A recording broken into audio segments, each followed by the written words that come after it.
They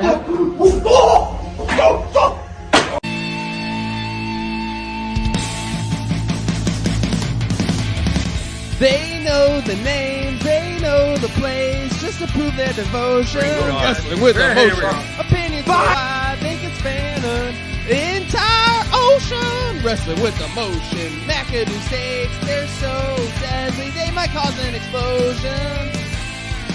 Take so hot that if you look at their mouths, they might be smoking. Wrestling with emotion.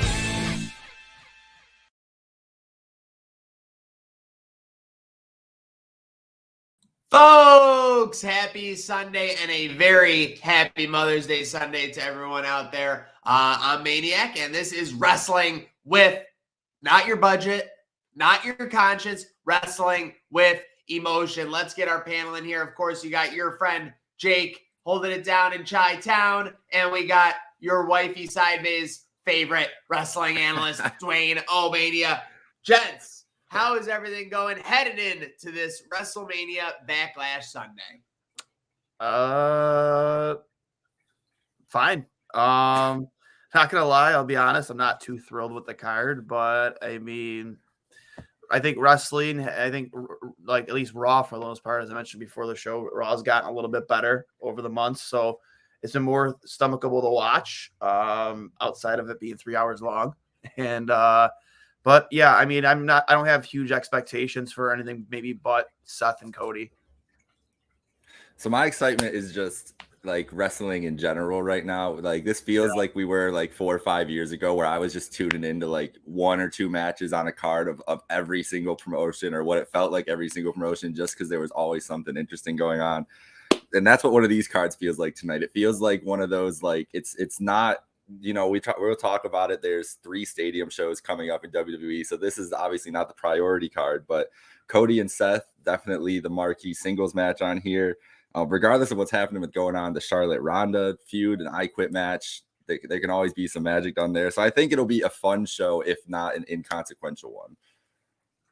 And let's face it, expectations are sort of low for this. So that's when WWE tends to thrive, when expectations are at their lowest. But speaking of which, expectations, lot going on in the pro wrestling world right now. You got Forbidden Door, you got all the stuff happening in the indies, and of course you have WrestleMania in their WWE in their post WrestleMania season. Michael, let's kick it off with you, because obviously I think I know where you're going to go with this. What is your favorite storyline across pro wrestling right now? Well, yeah, so I'll hop into Forbidden Door, as I sent you guys. I'll be heading into the Forbidden Door, I guess. Is that what the term be? I guess, whatever, on June 26th. And that is the most interesting to me because of the simple fact that AEW still has their second biggest pay-per-view, Double or Nothing, beforehand. And we haven't seen a whole lot of build towards a Forbidden Door card, or what it's even going to really look like. Now we have a New Japan show next week with AEW talent in literally every match announced so far. So that could be the start of the build towards everything going there. So with Forbidden Door specifically, I think my favorite program going on is the reemergence of the Bullet Club and the refocus on them, as we have Jay White at Dominion at the big New Japan show before Forbidden Door is going to be fighting up against Okada for the main title. Tama Tonga and Carl Anderson are having beef within the Bullet Club. In WWE, we see Bullet Club reforming on Raw, on our Raw screen with AJ Styles, Finn Balor. There's still a lot of Undisputed Elite Bullet Club connection that has been not really paid attention to fully yet, and a Kenny Omega return that you have to think with a New Japan AEW show, Kenny Omega is going to be involved in some manner. So the Bullet Club is going to be the center of Forbidden Door, I think, and it's great to see a reemergence because, man, if they had this kind of attention on them when they were as hot as they were 5 years ago, who knows how big they could be. So if they can try to capture that again, this might be the jump point. Yeah, I've always been a huge fan of the Bullet. I mean, who wasn't the big fan of the Bullet Club? I have all the pro wrestling tees, ranging from the Bucks to Carl Anderson, and Luke Gallows, like all of them. And I just, it's been exciting. It's a good time to be a wrestling fan, for sure. And excited to see what comes from, what they do with the Bullet Club, because I'm old school Bullet Club fan. Yeah.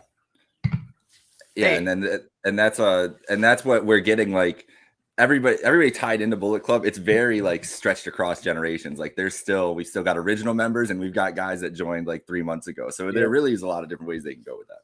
Mm-hmm. A lot of ways they can go with it. Not the same for my favorite storyline. What is going to happen with Ezekiel in WWE? Is he finally going to get his push that he deserves? I mean, this is a guy who is an up-and-comer, and I want to see him get a shot. I don't want to see WWE holding down young talent anymore. I mean, that's a joke. I want to see Ezekiel get his opportunity. And speaking of which, he's not on the WrestleMania Backlash card, which is disappointing. I mean, I hate to say it, but a Kevin Owens versus Ezekiel match would fit perfectly right now. Maybe they're holding that off for the next show, or like we said, the stadium show's coming up. But, folks, let's get into it. WrestleMania Backlash tonight. WWE Network. We got the updated picks percentages. Partham going 11 or 10-4 at WrestleMania. Hold on, let me just double check that. No, 11-3. He went 11-3, but it brings him below 90%. So he's down to 88%. Still got Slick Ella right at 78. I got 71. Ernie at 73. Got Micah, Rob Ryan, Ty B, McAdoo all hanging around in the upper 60s, and Dwayne. First off, are we gonna redeem ourselves today or what? First off, I never get the opportunity to even get my picks in for every show, so this is all the picks you've submitted. It's not, false. That's false advertising right there. That's bullshit. I don't know if it's false advertising, but we'll be okay. But Partham's a tank, man. This is ridiculous. 88%. Just real quick, the matches that Partham got wrong at WrestleMania for review. Sheamus beating New Day, he had New Day. Sheamus and Ridge Holland beating New Day, he had New Day. Okay. Rousey Flair, he had Rousey. And then Omos Lashley, he had Omos. Like, again, all easily tossed. And so two of those are getting their wins back probably today. Like, two of those matches were designed with the idea of getting their wins back. It's so ridiculous. So, yeah, like, he basically went 13-1. In the long run. But yeah, he's obviously a beast, and we're looking to catch him. We're looking up at him on the leaderboard. So that's true. Very pumped about that. And everyone will be happy to know that even though Partham couldn't make today's show, obviously we all have our obligations today, he has submitted picks. So we will see that number move. Let's get into it. Let's get into a match that people have waited for over, I don't know, they might not even waited for it at all. Happy Corbin versus Madcap Moss. What's going on here? You want to go either way, right, Jake? Go ahead. It really does feel like Corbin does not lose a lot, which is the craziest thing since he's shown up on the main roster, but they really don't have him lose unless it's something meaningful or someone like he's matched up against a Roman Reigns or a Drew McIntyre or something like that. But Madcap, man, they've been giving him like the push. Like, this is all field set up to just make him look good. I'm with Pat McAfee though. I'm really looking forward to see more bum-ass Corbin. That was one of my favorite characters in all of wrestling was bum-ass Corbin. Yeah. So I'm ready for the return. Give Madcap a win tonight, and Corbin to kind of just get back into his doldrums. Yeah, I would say I'm gonna go Madcap just because. Like I just don't know, what do you do with him then if you know what I mean? Like, it makes no sense to me. So I'm gonna go Madcap here. An entertaining match, hopefully. And like you said, Bum Corbin was pretty funny to watch. The same white button-up shirt with nacho and ketchup stains all over it. So just walking out. The entrance is so great where he's just walking out and just looks so sad, like head down, like, man, like, this is your job, bro. You gotta like park a smile. No, poor Corbin. Yeah, you really did make it very believable. I will make it a Madcap sweep, as Partham has Moss as well. This is why you get, I mean, again, will WWE do the right thing? I don't know, but this is why you give Corbin a win at, WrestleMania over Kurt Angle, for example. So down the line, when other guys are beating him, they can get that push and they can get that momentum going for them. So we have a Madcap sweep. Likely going to be like probably the second or third match of the day. I assume that won't be opening the show and definitely not the main event. Going on. We have a man who's not, a stranger to the main event. Former WWE champion Bobby Lashley. He was champion as recently as about a year ago. Taking on Omos with MVP. So is this, Mike, a little case of getting the win back that we maybe talked about? Yeah, that's what it feels like, right? Like Lashley got his win, which was that was really surprising at at Mania for him to get the win. And if this has to be the plan to give Omos the win back here at Backlash, I wonder if there's going to be another extension to this. I really would kind of hope not.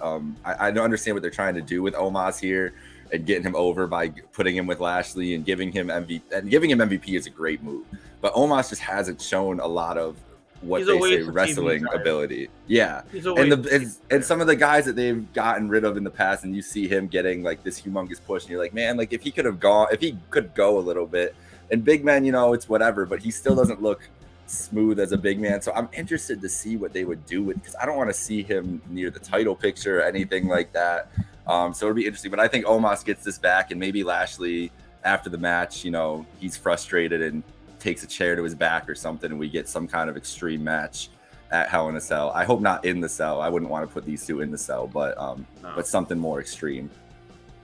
Yeah, I'm gonna go Omos as well, because I mean, again, same thing with Madcap. What are you doing with Omos then if you haven't dropped 8 seconds straight to Lashley? It's just he's not very. He was put with MVP for a reason. It's because he's not good on a microphone.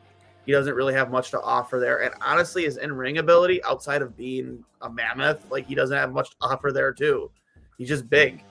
Like he is huge though. Like he is really, massive. Really massive. Big. He's absolutely massive. But I mean, he doesn't have a ton to offer for me. Like, I tend to zone out when he's on the TV. Like, I just, you know, I'm gonna give it to Omos because, you know, you can't. You're not gonna give a guy a push like this and give him this much TV time and then bury him with a Bobby Lashley return. You know, because Bobby Lashley, you know, doesn't really need to be put over by Omos. Like, facts. Omos needs to be put over by Lashley.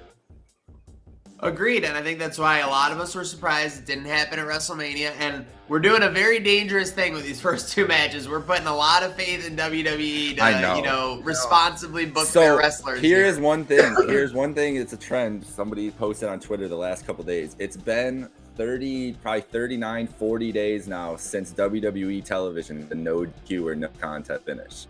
So there's been a change since the WrestleMania. A noted change to not have to actually have finishes the matches. So I want to see if that holds up on their first pay-per-view, first premium live event. After WrestleMania. Yeah, I like that. I mean, let's face it, AEW, that's the same thing, right? There's not a ton of screwy finishes where you're like, what the fuck just happened? Yeah, like no turnbuckles breaking randomly. Wait, no way. Yeah. Who would have thought that fans actually like conclusions and moving forward in a storyline versus hijinks? Crazy. But Partham also selects Omos, so we have an Omos and Madcap sweep for our first 2 matches. So let's go on to the next one. Let's see, will the phenomenal one get his win back? This is tough to call. Yeah. Oh, I think this is probably one of the probably the toughest to call on the card. AJ Styles versus Edge. We have Damian Priest banned from ringside. Banned from ringside. So with that said, Edge won't have any assistance. Will this be maybe another emergence of another Edge disciple? Will Styles get his win back? Dwayne, why don't you start this one up? I'm gonna go Edge, just because the Damian Priest gimmick, him not being there. You know, that would be the most of 10 lean towards AJ Styles, but I think Edge has something up his sleeve. You know, just you look at the history of his character. You know, he's always got something brewing, some type of scheme or plot. So, especially when he plays the heel. So I'm gonna go Edge here. I think that it won't be a real finish. Like going back to what you said, Maniac. Maybe you get another disciple. You know, the New Age Brood. I don't know. You know, you see the chair, you see the scale of justice, and Damian. Somebody's got to stand on his other side, right? So maybe you get that next person. I don't know. Maybe it's Finn. Who knows? We'll see. That's where I was going to say the Masked Man show and the Ringer. That was their booking decision for this. Was that Finn and Maniac? I wanted to bring this up just because I thought you'd like it. It was the Trojan 2 suite on Monday, is what they were thinking. Finn comes in, gives the 2 suite, and then turns on AJ. There does feel like there's another escalation to this, and we're talking about Hell in a Cell as the next pay-per-view. There's got to be, I'm assuming, 2 or 3 matches in the cell. This feels like a cell match. If you definitely want to keep out a Damian Priest and or another disciple of Edge. So I think Edge has got to take it here again, probably some dastardly way. Like you said, he's always got a scheme. He's the opportunist, and he's really trying. This whole story has been getting the bulldog out of AJ, right? And now he does the Too Sweet on Monday, which was the most aggressive version of AJ Styles. Was, you know, with the Good Brothers when they were together and outside in New Japan. And so I think that we get that AJ brought out inside Cell, and that's the Cell, and that's where we finish this off. Wouldn't that be such a Vince move too? That if you were to get fans pumped about getting them two back together, and then you just said, and then Finn just joins Edge. Finn just joins Edge. But still, you know what I mean? Like, you say this is built for the Cell. Like, this is definitely built for the Cell, but for me personally, like, I would have loved this to have been a situation where you get the couple matches, and then it escalates to a Cell, but not because it's a Hell in a Cell pay-per-view. You just have somebody cut a promo, and like, we're going to settle this in the Cell, yada.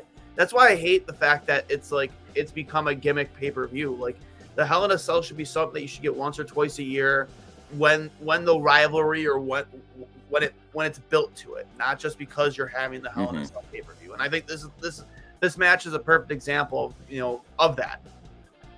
Agreed. Yeah. WWE looks absolutely stupid when they host a TLC event and 2 matches are TLC, or a Hell in a Cell event and 2 out of 6 matches are Hell in a Cell. You're absolutely right. Hell in a Cell was something, that up until like the mid 2000s, even the late 2000s, maybe in the early 2010s, it was reserved for when you needed a blow off, when you didn't want any interference, and when you literally wanted to kill the other person.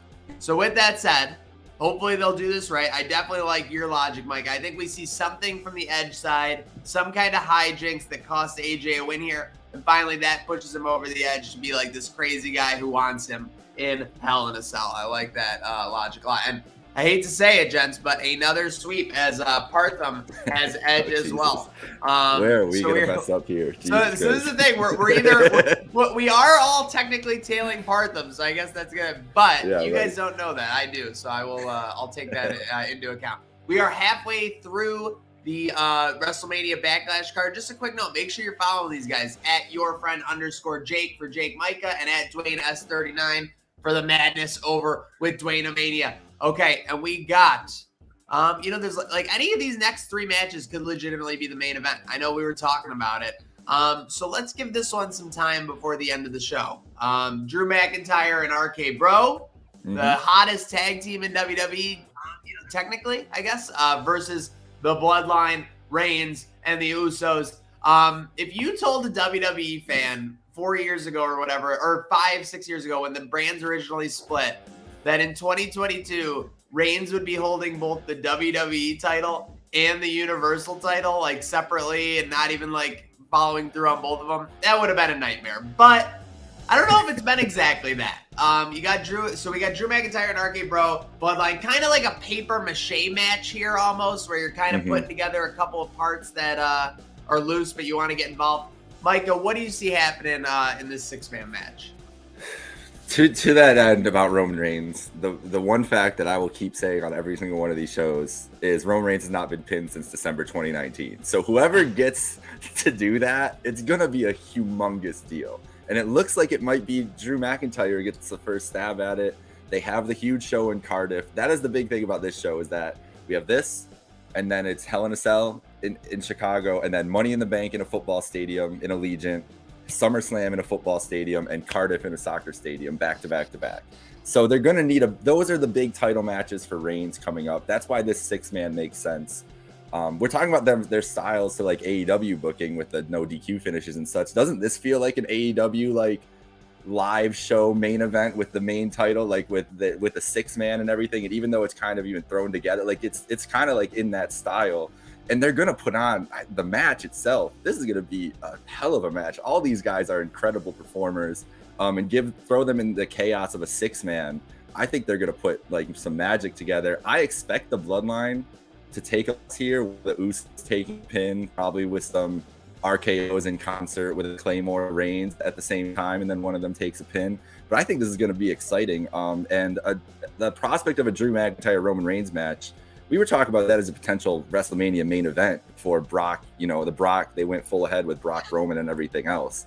I think that match will be a hell of a match down the line, whether it's in Cardiff, whether it's in SummerSlam, whatever. If they want Drew to go into Cardiff as champion or win the title there, I think Drew does deserve that kind of moment later on after his WrestleMania win in front of absolutely nobody. So I'm not even the biggest Drew fan, but I think that makes a lot of sense for his storyline. So I'm going with McIntyre and RK Bro. I didn't even get to say anything about Orton and Riddle, who are the best part of WWE program right now. And those RKOs the other night to the Usos while Roman just stands around. Like Roman's reactions, I've seen them pop up on TikTok a lot the last couple of weeks of just Roman Reigns reacting to things, and he is just one of the best at those. And that was another great Roman reaction, realizing his cousins both got RKO'd behind him the other night. So I think this is just going to be a blast. I think they're just going to go like full on, full gas the whole way through. Just a lot of fun, quick, like 10-15 minute sprint of a 6-man. And give me McIntyre and RK Bro.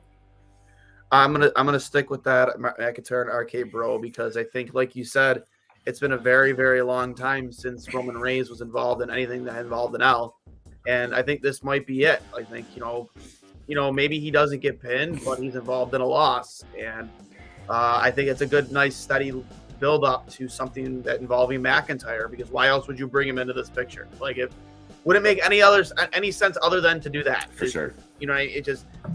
And I don't see that making any much more sense than to see RK Bro and McIntyre taking the win here in this tag team triple whatever tag team event. Sorry. 6-man trios. They call it so many different things. Everybody calls it different things. So we're definitely entering a trios era of pro wrestling. Even though I wanted to call it a tag team tornado at first. I'm like, no, that's not a tag team tornado. I just caught Hey, and let's face it, WWE will change the rules anyway, so we don't need to get specific. But this is so tempting. All right, I got to do it. I'm going to take the Bloodline. Yeah. I mean, it's just someone's got to do it. It's the Bloodline. I get it. Everything you guys say makes sense.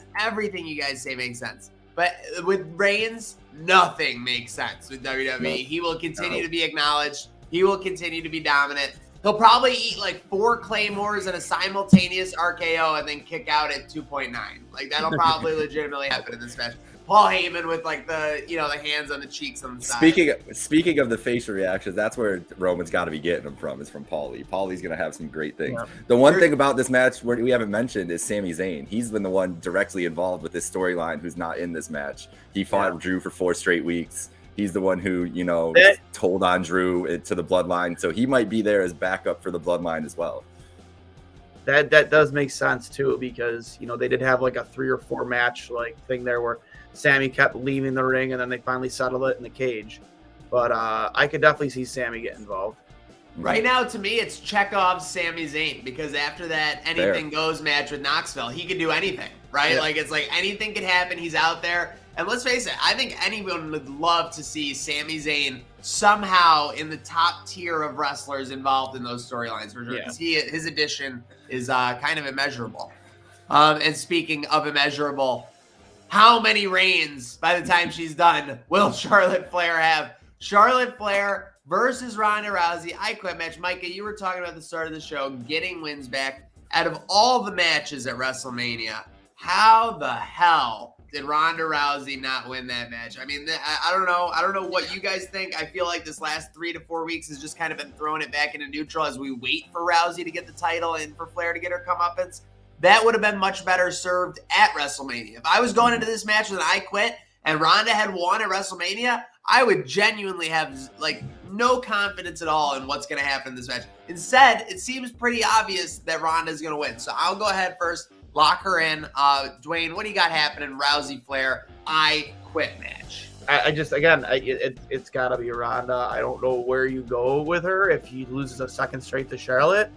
Like, in my opinion, I think it's common sense. Ronda Rousey on any event should be the top dog, not in UFC. It didn't make sense for her to lose at WrestleMania, other than maybe Charlotte refused to lose at WrestleMania. I don't know. Maybe that's what it is. I don't know. Like, that's honestly what I was going to say. Exactly. Yeah, it's probably her. The other thing too is, let's face it, Ronda had a long time away from WWE where she was kind of shit talking a lot of performers. Doesn't have necessarily her reputation in the locker room, according to the dirt sheets, is not good, right? Yeah. Is this potentially WWE using her as a piece to You don't need to get Charlotte Flair any more over, but I guess get Charlotte Flair more over. Is it possible, Micah? But the getting her over or just keeping her happy. I mean, those are the two things. I just think that's what it is. There's all these rumors about disdain from, I mean, just anger and frustration from Charlotte Flair, whether it's with the Andrade situation a year ago, whether it's with the Becky title swap that obviously I mean, Becky said like a month ago that they still don't talk to each other in the hallways and stuff. These are people that, you know, we try to act like we know more about their lives than they do, but they genuinely were friends. We knew that about them, and now there's an issue. So there's just a lot going on behind the scenes with Charlotte, whatever's true, whatever isn't. So I'm with you guys. I think it's just to keep her happy, give her the win at Mania, give her the big moment, make her, you know, Teflon, and then she can lose in this match, maybe go away for a while and get it back in a couple months. Like, that's the Charlotte agenda. Go ahead. And hasn't Rick gotten involved in other programming too? To an extent, I've seen that online, or at least it was rumored that he was going to get involved with like in other programming, not WWE. Yeah. So like, you know, there's all the AEW rumors with him, and then the stuff that he had all the drama come out and everything. But yeah. And you know WWE doesn't want to lose Charlotte, so like, yeah, I could totally see at WrestleMania her be like, I'm not dropping the belt to her, pulling like a Shawn Michaels, you know, against Austin at WrestleMania. Like, I don't want to drop the belt. I don't know. I see that being more, you know, maybe Ronda was originally booked to win the belt at WrestleMania, but she put her foot down and says she refuses to drop it at WrestleMania. So what do we got? Rousey by armbar at the end of the day in this I got Rousey. I don't even know, because it has to. I feel like they're gonna make this like gruesome. Like it has to be like Charlotte's not gonna go down just tapping or something. Like, you remember the spot when it was Rey Mysterio and somebody, and they were smashing his knee with the chair or whatever. That's how he quit. I imagine something like that, where she's like tied up around like the ring post or something, and it's just something brutal with a kendo stick or weapon. Remember when Batista and John Cena had an I Quit match, and John Cena was about to AA him off like a car, and then Batista quit, and then he just did it anyway. So like the reason he quit to avoid it was like nonsense. Yes. Yeah. You remember maybe Charlotte does win. She pulls a Mick Foley Rock I Quit, where The Rock has Mick Foley's I Quit recorded. That would be a great fucking callback. If she throws the mic in Ronda's face, there's just a muffled like I quit. Yeah, like, it would be hilarious. Like if Charlotte was gonna win, if it had to happen in any way, just for there to be a continuation of them two for a third match, like that's the way I would want it to happen. Because there's no way you can There's no way you could have Ronda flat out quit. I quit this match. There's no way. True. It would be very, I mean, literally unless you were done with her as a performer. I hate to say it, because she'll never be able to come back from that. No. Speaking of two performers who have come back from all kinds of things, one leaving the company, one, crazy injuries as champion throughout the years, we have Cody Rhodes versus Seth freaking Rollins. Gents, I left this one late last. What are the odds that you think that this could potentially be the main event? Based on both these characters, we're talking about, I think, Mikey, you mentioned the promo buildup throughout the last couple weeks. This has been by far the most featured match as far as they're pushing for this show.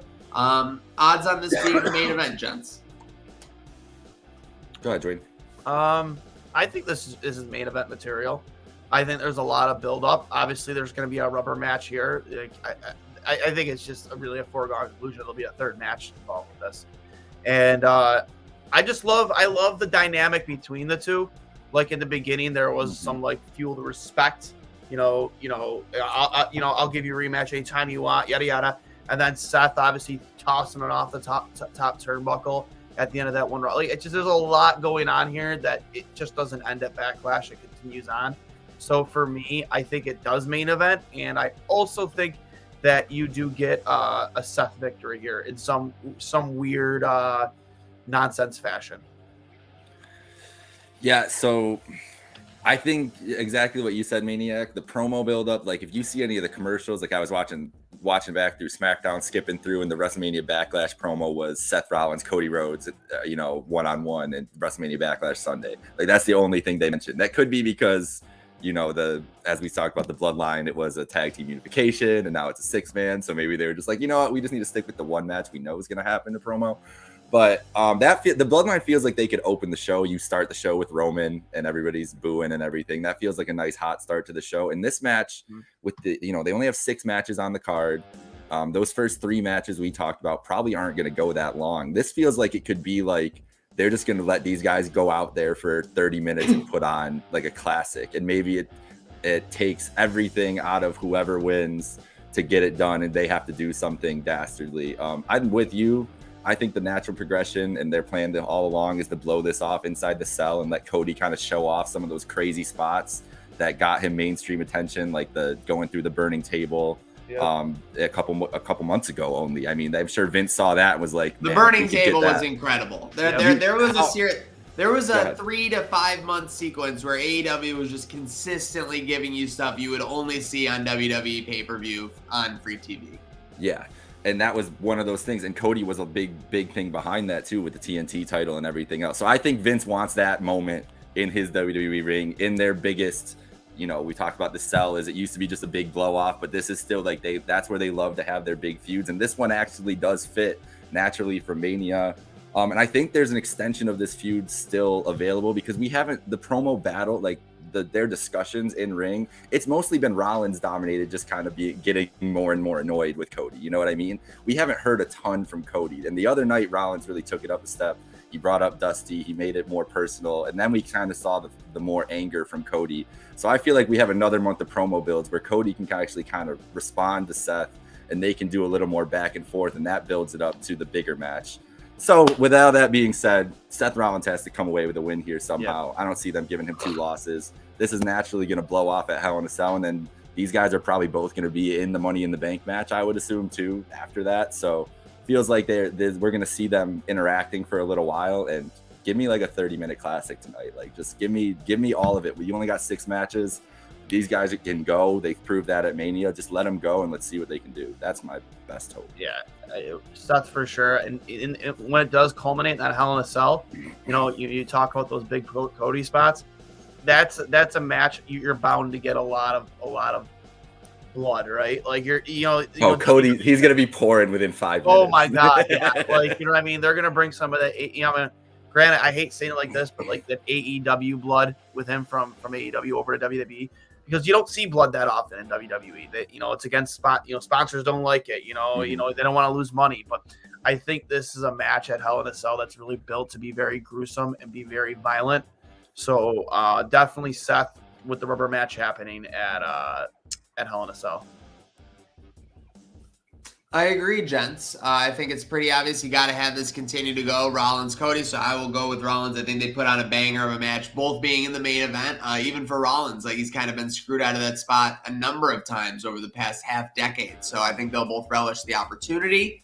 I like Rollins as well. I will say, is it a condemnation on WWE booking, or is it that, we're know-it-alls? I mean, Micah and Dwayne and Partham all have all the same picks. That all 6 matches, all 6 picks are the same. And 5 of 6 of mine are the same. The only one that I went was the Bloodline, which is basically like betting on, like the Lakers at home or Alabama football or something like that. Yes, like absolutely a situation. Or the Warriors in the 3rd quarter. Like, it's just something that should happen where they should dominate. I mean, obviously they might not. It might be the final moment they get their comeuppance, but very interesting there. Versus, for example, AEW Revolution, where we're kind of all over the board. With our picks. For sure. But this feels like this show, like, as we talked about, there's 3 stadium shows coming, whatever. You need that. You're having a story good. You're telling. Sometimes you just need the big show that just makes sense all across the board, because though everything we said is just feels like the natural progressions of these stories. And that's where WWE jumps in with all these changes. They're like, oh, we got to do something crazy, whatever. And it's like, because they're in the moment making business. Every single one of the company line will tell you that that's what they're in for. But I think with this, you can get bigger moments in front of bigger people that you got to do that with this card. I so badly want to see them at SummerSlam in some way, shape, or form too, because they've been a lot of fun to watch. Cody and Seth. So just between the mic skills and just the in-ring stuff, whether it be in a match or just during a promo, however it might be, Seth at ringside during a Cody match. Like, I need more of that. I do. Well, and here's the thing about these 2 specifically, and I think something that WWE needs to pay attention to is that there's no really, like, era-defining rivalry that they currently have right now. Like it was Rollins and Ambrose. And now Ambrose is obviously gone. Someone posted this the other day, just to jump on this point. It was Undertaker, Mankind, Stone Cold, The Rock, Triple H, and like there were 2 or 3 others. They all beat each other all the time. Yeah. Like they were constantly beating. It was not someone was going over for 3 to 5 straight years. So again, they need to get that going if they really want to get interested. I know they have all the money in the world. We're not talking about the money. We're talking about the wrestling product. Mm-hmm. You need to build history. And Rollins and Reigns, I guess, kind of are that. And he's the only one at this point. Yeah, he's the only one that's never been pinned by Roman. I mean, that's the thing, but they haven't been put together since last year again at Royal Rumble, and it was another non-finish. It was Roman beating the shit out of him and getting DQ'd. So we haven't really seen that. I'm wondering if this is how you position Cody, getting him up there, getting Drew up in that level. Those 4 guys. And, maybe like a Bobby Lashley, like talking about the 5 you were talking about, I could see those 5 trading the titles around all around, and I would be more than happy with that. Like those are all guys that could carry a program for a couple months. So yeah, anything that we can do to build more legitimacy among that would be great. And honestly, give me more Seth and more Cody, just for how dapper those 2 always look in their custom suits, dude. Like Kings. Like straight up, like you think back in the days of Evolution when they would walk down to the ring, man, those guys would be absolutely dapper. Like it's just like, for me, it's just like especially Seth, dude. That guy's got the Joker laugh going, just the crazy outlandish suit. I will say too, one of the two points before we go here. The Rollins Rhodes rivalry. Speaking of that, they lucked into it because they have so much shared history together that they can pull from now. Like the fact they kind of just fell into this, so that's why they should be paying attention to it as much as anything. But with Rollins and his storyline and his descent into whatever he's turning into, still, like I feel like there's still more to go. I did call before Wrestlemania that Becky was going to join him there, and she did tweet the other day, like 3 days ago, like I'm starting to go crazy or something along the lines of that. And I still feel like that's the natural progression for those 2. So whatever we can do to make Seth Rollins go more crazy would be good for WWE as well, I think. I'm making WWE fans go crazy. I want to just get your guys' opinions on this. The weather's starting to turn everywhere. We got sun, we got shine. The summer is on its way. So with that said, 3.5 months from now, when we are at the party of the summer, what will Roman Reigns be doing at SummerSlam? Cody Rhodes for the Universal title? 3-way versus Cody Rhodes and Seth Rollins for the Universal title? What are we thinking? I think SummerSlam is Drew McIntyre. That's where he drops it, and we go into Cardiff with Drew McIntyre as WWE champion. That's what I'm thinking. I 100% agree with you, Jake. I just I think Cody eventually does hold the strap. I just think it's going to take a little bit more work to get there, Like, there's going to be more storyline, more struggle for him to get there, especially after that promo he cut about his dad. He's like, that was his goal to get here. And to give it to him that quickly, I don't know. I just think you really got to build his character. Even not that it needs to be built, but like keep building it more. Have him go through more heartache and more struggle. Have to jump more hurdles.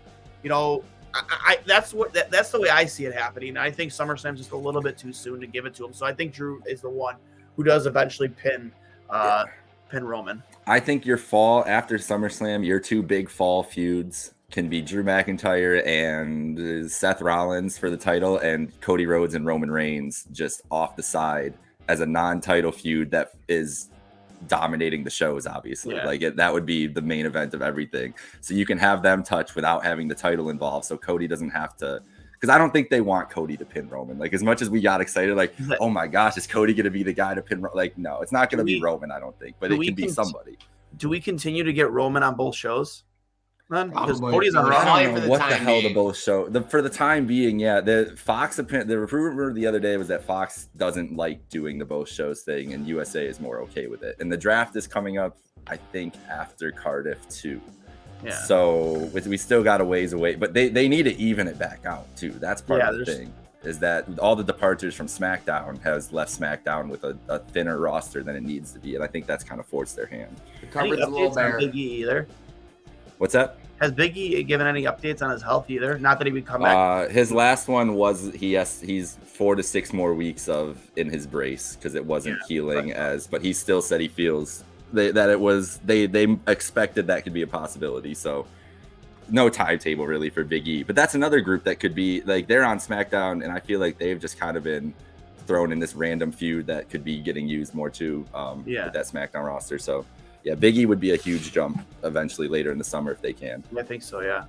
And folks, it is WrestleMania Backlash tonight. Make sure you call your mother. Make sure you spend some time with her today if you can. Show her that love. Show her that admiration that our mothers all deserve. With that said, what a day ahead of WrestleMania Backlash. We got two and one NBA series, Suns, Mavericks, Heat, 76ers. And I know it's Wrestling with Emotion, but this is also Train Our Sports. We have 4 NHL series at 2 and 1. And a myriad of baseball action. We've got the Wells Fargo golf tournament as well. But, here at Trainwreck Sports, it's not wrestling with your conscience. It's not wrestling with your thoughts. It's not wrestling with your budget. It is wrestling with